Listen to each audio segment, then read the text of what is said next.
Typically, workforce housing is defined as the top of the bell curve of household income. So if median household income is 100%, it might be 20% above that and 40% below that. But essentially the top of the bell curve of where middle income, middle class workers reside, as well as some blue collar workers. And these are typically police officers, firefighters, teachers, healthcare workers, clerks, things like that. So let's drill down a little bit. Look at the city of Los Angeles, where we focus. Median household income there is about $65,000.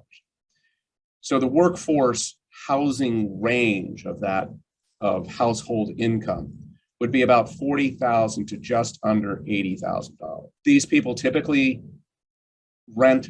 They don't qualify for low income housing tax credits or vouchers or things like that. They're really the working class and middle class. Let's look at how they live in Los Angeles and the impact of LA's 50-year chronic shortage of housing. So housing in Los Angeles, because the housing stock here was built out really right after World War II, household formation has outpaced new supply here in recent years by a pace of 4 times to 1. Job growth has outpaced new permits for multifamily housing by 5 to 1.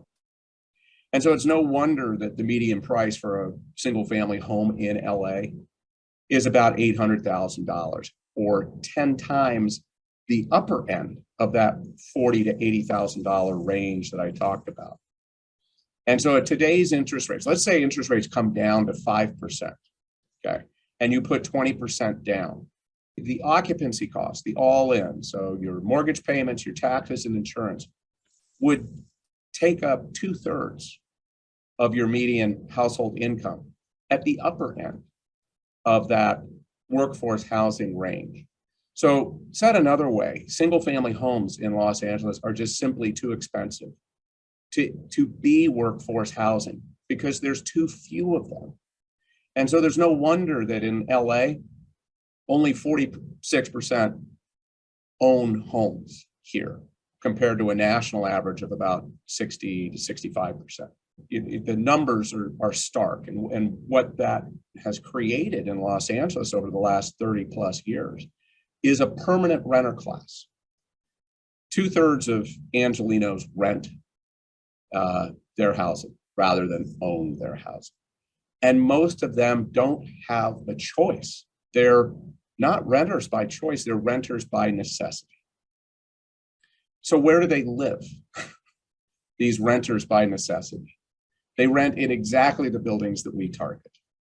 These are typically older buildings. About 92% of the rental housing stock in Los Angeles is over 20 years old. Most of it, over half, predates 1970. And it was built at a time when land costs were much lower and the area was growing. So these were smaller buildings, typically 2-story walk-ups around a courtyard or a swimming pool. But they're smaller buildings. 85% of the rental housing stock in LA is 50 units or less.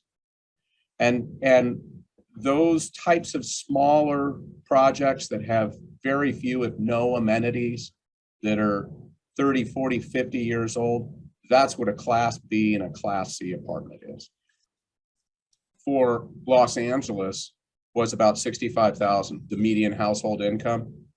We just bought 3 assets totaling 116 units in the city of Azusa, which is a very desirable workforce, middle-class suburb of Los Angeles, just east of Pasadena and downtown Los Angeles. The median household income there is $65,000.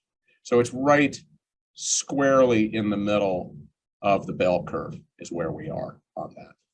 It's just a good, desirable, middle-class location to live.